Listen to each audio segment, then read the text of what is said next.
गणाधीशो गुणाधीशो विद्यानिधिर्विनायकः कार्यारंभे सदा तस्मै गणेशाय नमो नमः। श्री चरक संहिता शारीर स्थानम प्रथमोध्यायः कतिधा पुरुषीयं शारीरम श्लोक क्रमांक 127।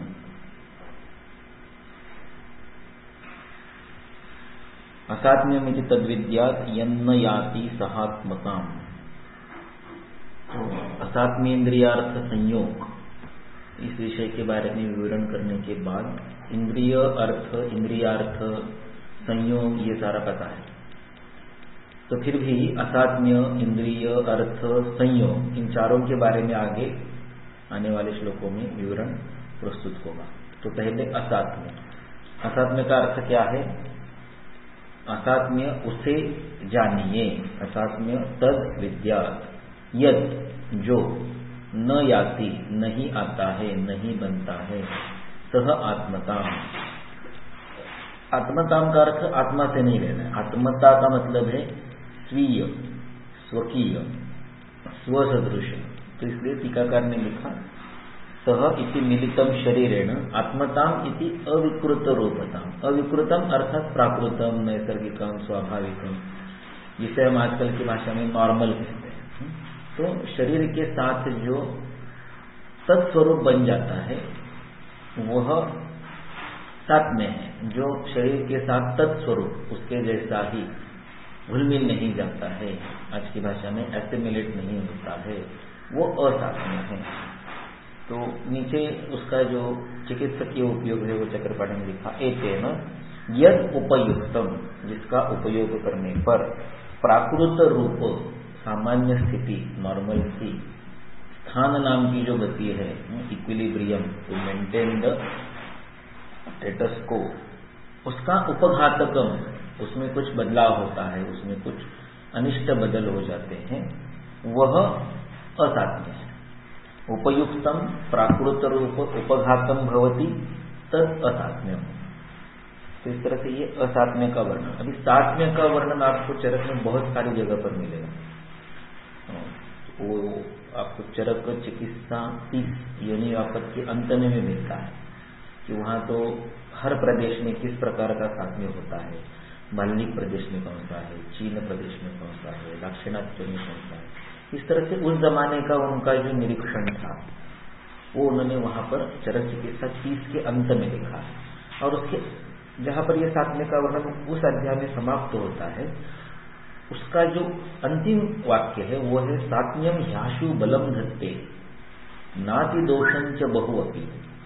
सात्म्यम ही आशु बलम धत्ते।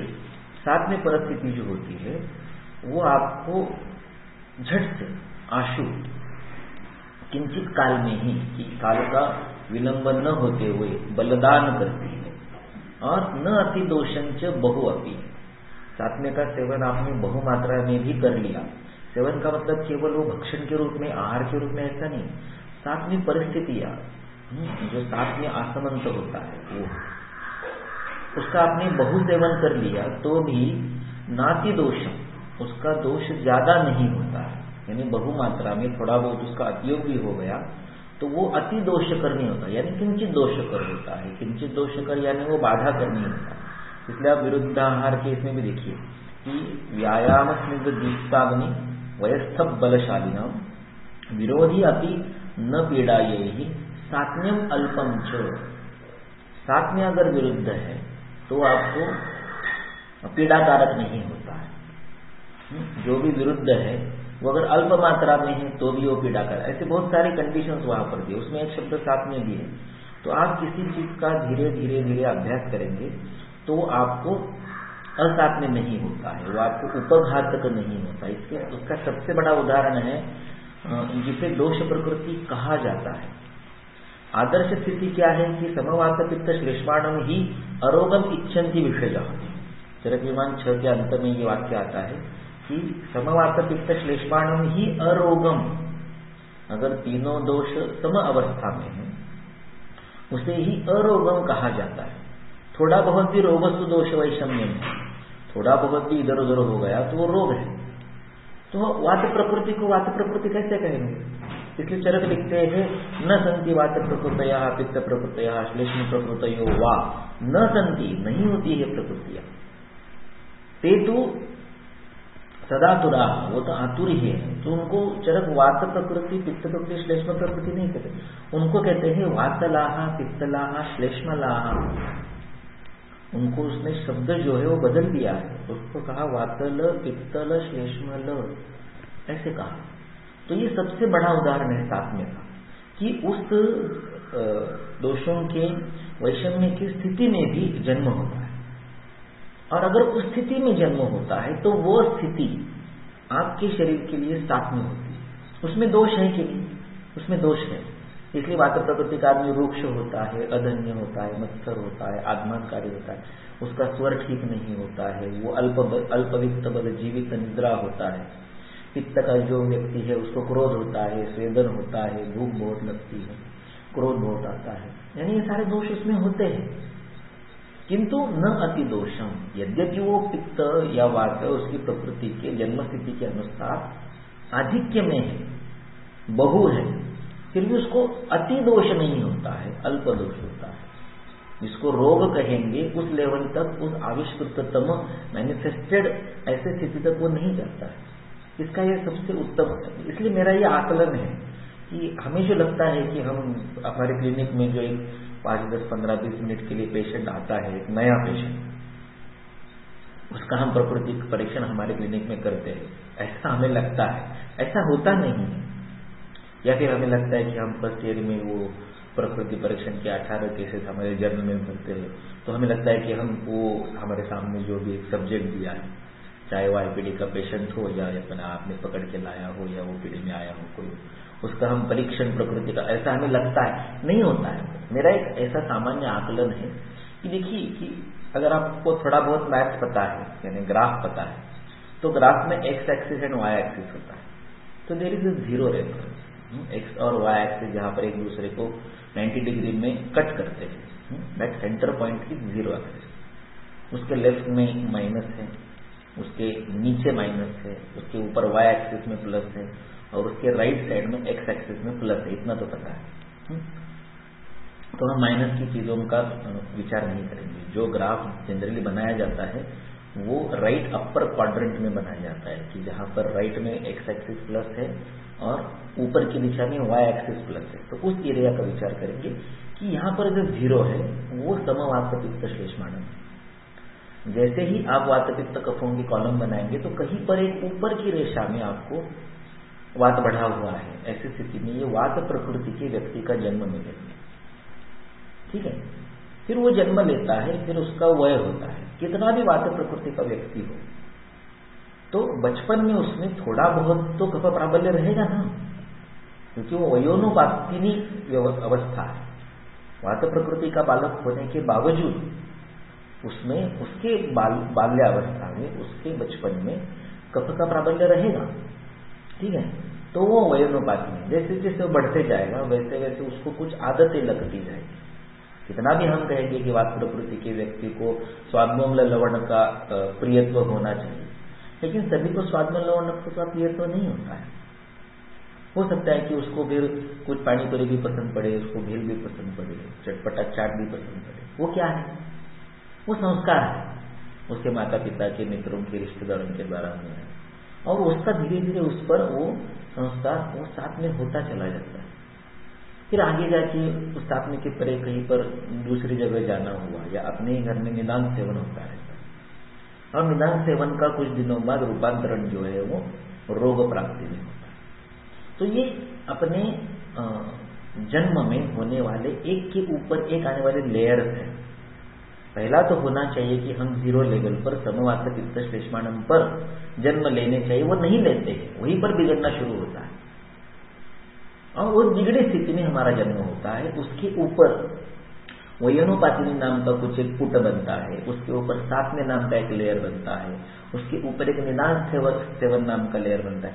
यानी जो जन्म के समय की दोष स्थिति है उसके ऊपर भी दोष वैषम्य करने वाली और कुछ कारणों की परंपरा निरंतर हमारे संपर्क में आती रहती है। निदान सेवन एक ऐसी स्थिति है कि जहां पर निदान सेवन तो हो चुका है किंतु रोग की व्यक्ति नहीं है, फिर रोग की व्यक्ति होती है, उसके आगे भी अगर निदान सेवन चलता ही रहा तो फिर उपद्रव होता है, रोग संकर होता है। देखिए दोषों का जो वैषम्य है वो बिगड़ता जा रहा है और उपद्रव के बाद रोग संकर हुआ, रोग संकर के बाद अरिष्ट हुआ।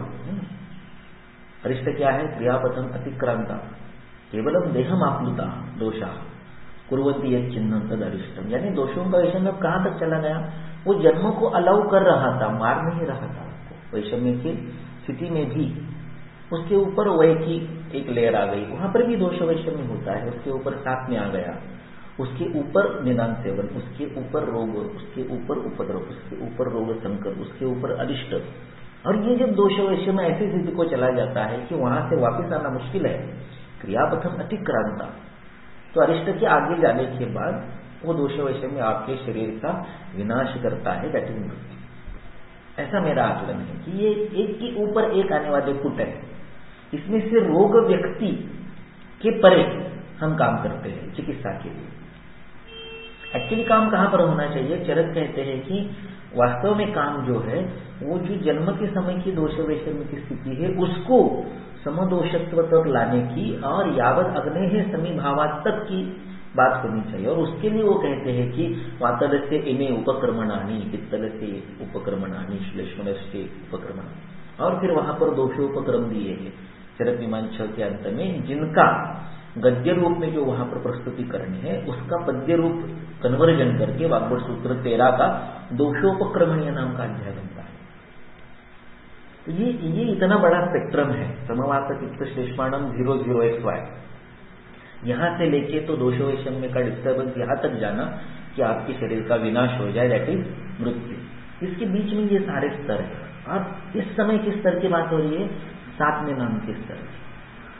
असात्म्य में तद विद्यात यह न याति सहात्म, तो सातवें के पहले असात्म्य कहां तक है?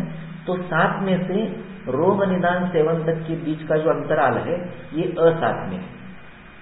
असात्म्य जब रोग कर्तृत्व की गति को ट्रिगर करता है तो वो निदान कहलाता है। इसीलिए देखिए उपयशय की व्याख्या क्या है? उपयशय की व्याख्या है सात्म्य, व्याधि सात्म्य नाम उपशय, और अनुपशय की व्याख्या क्या है? निदान। अनुपशय किसे कहा गया है? निदान को, जो रोग को बढ़ाता है वो निदान है, और वही व्याध्य सात्म्य है, व्याधि असात्म्य है। देखिए मैं कुछ लिंक आपके सामने प्रस्तुत करने का प्रयास कर रहा हूं, वरना तो देखिए अगर ये पढ़ना है तो कैसे पढ़ना चाहिए? असात्म्यम इति तद्विद्या यन्मयाति सहात्म्यता, सह आत्मा के जो नहीं आता है उसे असात्म्य कहते हैं। चलो श्लोक नंबर 128, ऐसे पढ़ना चाहिए। लेकिन अगर हम यहाँ पर कुछ प्रागल्भ्य के लिए उपस्थित है, क्योंकि पढ़ना तो आप भी जानते हैं, थोड़ा बहुत इधर उधर देख लेंगे तो हिंदी भाषांतर से उनका जो अर्थ है उसका भी जुगाड़ हो जाएगा। तो यहाँ पर श्रवण इसलिए है कि उसके संदर्भ में जो कुछ अन्य तत्सम समांतर संदर्भ है उनको भी उसके साथ अवलोकित किया जाए। इसलिए मैंने आपके सामने ये चीज रखी कि ये कुछ स्तर है, ऐसे मुझे लगता है। इसलिए हमें जो लगता है कि हम हमारे क्लिनिक में आने वाले पेशेंट का 10, 15, 20 मिनट में प्रकृति परीक्षण कर लेंगे, नहीं होता है। हम उस समय उस दोष स्थिति को देख रहे होते हैं जो सात्म्य के परे है और रोग व्यक्ति के पहले इस अंतराल में, क्या आविष्कृततम रोग नहीं हुआ, या फिर रोग हो चुका है और वो आगे के उपद्रव इस स्पेक्ट्रम में है, या फिर उपद्रव भी हो चुका है और आगे होने वाले रोग संकर यहाँ तक के अंतराल में वो है, या कभी कभी दो रोग लेके पेशेंट आता है तो रोग संकर भी हो चुका है और अरिष्ट तक जाने का जो अंतराल है उसके बीच में हम उसको कौन से अंतराल में आप उसको देख रहे हो, किस स्पेक्ट्रम में देख रहे हो, आपको कहाँ पता है? ये ऑर्बिट्स है, ऐसा मान के चलिए कि सोलार सिस्टम में जो सूर्य है वो 0 स्थान पर है, फिर जो सबसे पास वाला है बुध, ये दोष प्रकृति है, उसके बाद जो मंगल है ये वयोनुपातिनी है, फिर जो पृथ्वी जिस पर हम रहते हैं वो एक्चुअली 7 में है, उसके ऊपर जो हमारे आगे गुरु है वो जो है, या शुक्र है हमारे आगे, पृथ्वी के आगे शुक्र है, वो जो है वो निदान सेवन है, उसके आगे जो गुरु है वो रोग व्यक्ति है, उसके आगे जो शनि है वो उपद्रव है, उसके आगे जो हर्षल या नेपच्यून है वो रोग संकर है, उसके आगे जो प्लूटो है वो जो ऑर्बिट है वो अरिष्ट है, और उसके आगे कुछ नहीं है यानी वो देह का विनाश, डिसइंटीग्रेशन है, वो मृत्यु है। ऐसे एक्स्ट्रा एक्स्ट्रा एक्स्ट्रा आगे जाने वाले ऑर्बिट्स हैं। तो कौन से ऑर्बिट में हम पेशेंट को देखते हैं? हम जो आजकल पुणे, नासिक, मुंबई या जिला स्तर पर, कुछ लोग तालुका स्तर पर प्रैक्टिस कर रहे हैं, उनके यहाँ पर जो पेशेंट आता है वो कौन से स्पेक्ट्रम में आता है? अगर वो आपके सामने रोग व्यक्ति से उपद्रव के स्पेक्ट्रम में बैठा है तो क्या ये संभव है कि उस 10-15 मिनट में आप उसकी प्रकृति तक जा पाएंगे? नहीं जा पाते। मैं कुछ हद तक मर्यादाओं का प्रामाणिक जो विचार है उनका पुरस्कार करता। हर चीज में श्रद्धा, हर चीज में ये होता ही है, ऐसा दुराग्रह नहीं। आपको प्रकृति परीक्षण करना है तो उस जमाने की व्यवस्था चाहिए कि जब हर किसी व्याधि के लिए, हर किसी दोष वैषम्य के लिए वो जो व्यक्ति है वो अपने कुटुंब के साथ उस वैद्य के पास आता है, तो उस वैद्य को उस व्यक्ति का जन्म से लेके उस समय तक का सारा इतिहास, सारा का सारा आहार विहार, सारा का सारा कुलवृत्त, उसके माता पिता को, उसके दादा दादी को क्या हुआ, ये उस व्यक्ति को पता है।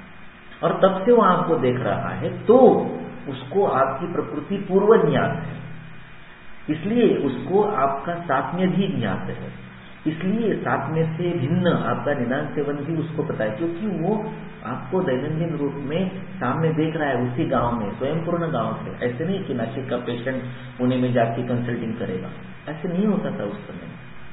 तो उस समय यह संभव था कि उस वैद्य ने आपको जन्म से आज तक रोग की व्यक्ति तक या अरिष्ट तक या मृत्यु तक देखा है, इसलिए उसको आपकी प्रकृति भी पता है, साथ में भी पता है, निदान सेवन पता है। कभी ऑर्बिट पेपर पर निकाल के देखिए तो शायद आपको उचित लगे। ये मेरा एक छोटा प्रकृति नाम का व्याख्यान है, मराठी में इसमें ये ग्राफ के रूप में, बार चार्ट के रूप में वहां पर उस वीडियो में दिखाया गया, यूट्यूब पर अवेलेबल है। प्रकृति एक बंडखोर विचार, मराठी व्याख्यान ढूंढने का प्रयास कीजिए अगर जिज्ञासा है, इंटरेस्ट है तो, वरना तो ये चल रहा है। असात में क्या है? तो असात में जो शरीर में दोषकारक स्थिति में जो मर्यादा है उसके परे चला जाता है। शरीर की प्राकृत अवस्था को जो उपघात करता है वो असात में है। सात में क्या है? सात में वो चीज है वो जो शरीर को स्वाभाविक रूप से विचलित नहीं करती है। तो सह आत्मता, अविकृत रूपता, दैट इज सह आत्मता। ऐसे जो नहीं है, न याति सह आत्मता, वो असात्म्य है, अर्थात वो आपका प्राकृतत्व मेंटेन नहीं करता है, आपके प्राकृतत्व का उपघात करता है। आपका जो इक्विलिब्रियम है, आपका जो स्टेटस को है, आपका जो नित्य जीवन का संतुलन है, उसको वो बिगाड़ देता है। और वो संतुलन जो है वो आदर्श ही होगा, ऐसे नहीं है। जन्म प्रकृति की तुलना में वयोनुपातिनी अलग है। वयोनुपातिनी की तुलना में साथ में उसके ऊपर की चीज, जैसे मैंने आपको बोला कि कोई वात प्रकृति में जन्मा है लेकिन वो तारुण्य में है, तो उसको पित्त के कारण थोड़ा बहुत तो एग्रेशन, थोड़ा बहुत तो क्रोधित्व वो तो होना ही, ठीक है। कुछ देशानुपातिनी होता है। एक कोकण में जन्मा है तो वो कफ प्रकृति का होने के बावजूद उसमें जो पंजाब में जन्म हुआ कफ प्रकृति का आदमी है उतना तो बल होगा ही नहीं ना, वो देशानुपातिनी। कुछ कुल प्रसक्त है कि भाई जो साउथ पोल या नॉर्थ पोल के आसपास जो लोग जन्म लेते हैं, ऑस्ट्रेलिया में या यूरोप में, उनका जो देह का आकार है, उनका जो शरीर का बल है, उसकी तुलना में वहां पर जन्मे हुए वात प्रकृति का भी आदमी हमारे यहाँ जन्मे हुए कफ प्रकृति के आदमी से भी ज्यादा बलवान रहेगा। क्यों? क्योंकि वो देशानुपातिनी है। तो हर चीज में केवल दोष प्रकृति ही आपको उस व्यक्ति का संपूर्ण परीक्षा आपके सामने उपस्थित करेगी, ऐसा नहीं होता है। इसलिए हमारे यहाँ पर सभी चीजों का एक साथ अवलोकन करो। दुष्यम, देशम, बलम, कालम, अनलम, प्रकृतिम, वयः, सत्वम, सात्म्यम। प्रकृतिम, वयः, सत्वम, सात्म्यम। प्रकृति भी देखने के लिए कहा, वय भी देखने के लिए कहा, सात्म्य भी देखने के लिए कहा। क्यों? क्योंकि तीनों अलग हैं। तो आपके सामने जब पेशेंट आता है तो देखिए कि वो कौन से स्पेक्ट्रम में है। ऐसा एक मेरा सामान्य आकलन है। आपको उचित लगे तो ठीक है करके देखिए, नहीं उचित लगा उसको वर्ज्य करना है, निषेध करना है। आगे तो असात्म्य नाम की चीज हो गई। हाँ, असात्म्य में और एक चीज जो हमने बहुत बार मैंने आपको श्लोक बताया कि अत्यंत सन्निधानानाम दोषाणाम दूषणात्मनाम अहितैर दूषणम भूयो न विद्वान कर्तुम अर्हति। असात्म्य से ही शरीर का पोषण ना करे। होता है कि नहीं? होता है। अगर आप चरक सूत्र 28 में जाएंगे तो वहां पर लिखा है असात्म्य उपचितानि, असात्म्य चीजों को सात्म्य करके उससे उपचित शरीर, ऐसे शब्द है कि वही खाते रहना है। फिर भी शरीर एडजस्ट करता है क्योंकि जिजीविषा है, प्राणेषण ये प्रथम प्रवृत्ति है, इसलिए उसको सहन करता चला जाता है। लेकिन एक उसकी मर्यादा है। नाति दोषम च बहु अपि सात्म्य, इसका मतलब होता है साथ में बहु होने के बाद भी न अति दोषकारक है, यानी किंचित दोषकारक है। और वो किंचित दोष किंचित दोष किंचित दोष किंचित दोष अगर एक साथ जुड़ गए तो किसी न किसी दिन वो किंचित किंचित करके बहु होना ही है ना। मैंने परसों एक विचार रखा था, एक कहा पर मैं स्थौल्य पर कुछ विचार प्रस्तुत कर रहा था, तो उसका शीर्षक था नहीं स्थूलस्य विषयम स्ट्राइक थ्रू सही स्थूलस्य विषयम। और ग्रंथकार ने लिखा है कि नहीं स्थूलस्य विषयम की, क्योंकि गुरु चातर्पणम लघु संतर्पणम ये स्थौल्य और कार्श्य के उपचार है, जो गुरु होकर भी अपतर्पण होता ही नहीं ना। गुरु है तो वो पृथ्वी जल प्रदान होगा, तो अपतर्पण कैसे होगा? इसलिए मैंने एक विचार रखा कि जो लघु है उसकी मात्रा न अति तृप्तता लिखी। मान लो कि मैं लघु की मात्रा बहुत ले लेता हूं, अति तृप्तता तक नहीं जाना है सामान्य अग्नि की स्थिति में। मात्रा ही तलव कालंसात मात्रा ही अग्नि प्रवर्तका, इसके आगे गुरुनाम अर्ध सौवित्य, गुरु जी भी आप जितना खा सकते हो, सौवित्य आपका जितना है, आपकी तृप्ति जहां पर हो जाए उसके आधा ही खाइए। हाँ, लघु के लिए क्या लिखा? न अति तृप्तता, तृप्तता के परे मत जाइए, यानी तृप्तता तक लघु से जा सकते हैं ना। और उसी लघु आहार का अगर उसके आगे सेवन किया गया तो वो गुरु होगा ना, इसलिए न अति तृप्तता लिखा। न अति तृप्तता यानी तृप्तता तक लघु पदार्थों का सेवन कर सकते हैं, यानी लघु लघु लघु की मात्रा बहुत हो गई तो कभी न कभी वो गुरु तक जाएगा ना, किंतु वो स्वयं लघु है, अग्निवायु आकाशात्मक है। तो ये विचार था कि आहार कैसे हो सकता है कि लघु द्रव्यों की ही मात्रा थोड़ा बढ़ाकर दी तो वहां तक जाएगा कि वो अपतर्पण तो स्वाभाविक रूप से है, लेकिन मात्रा से वो कम से कम अग्नि की समाधान तक जाएगा, गुरु हो जाएगा एक दृष्टि से। लेकिन उसकी घटना ही वायु आकाशात्मक है तो अंदर जाके वो ऐसा काम करेगा, ऐसा विचार रखा था। तो नाति दोषम च बहु का मतलब क्या है कि अगर आप साथ में चीजों को दोषकारक होने के बावजूद बहुमात्रा में सेवन करेंगे तो भी वो शायद रोग आविष्कृततम रोग की निर्मित की गति तक नहीं जाता है ऐसे, किंतु जाएगा एक दिन। कब जाएगा? अति सन्निधानानाम दोषाणाम दूषणात्मना अहित ही दूषणम भूयो, भूयो करेंगे तो एक दिन जाए। इसलिए सात्म्य और निदान सेवन, इनके बीच में एक अंतराल है जो प्रकृति और विकृति के बीच की रेखा है, मर्यादा है, बाउंड्री लाइन है, ऐसा मुझे लगता है। आगे अभी असात्म्य हो गया, अभी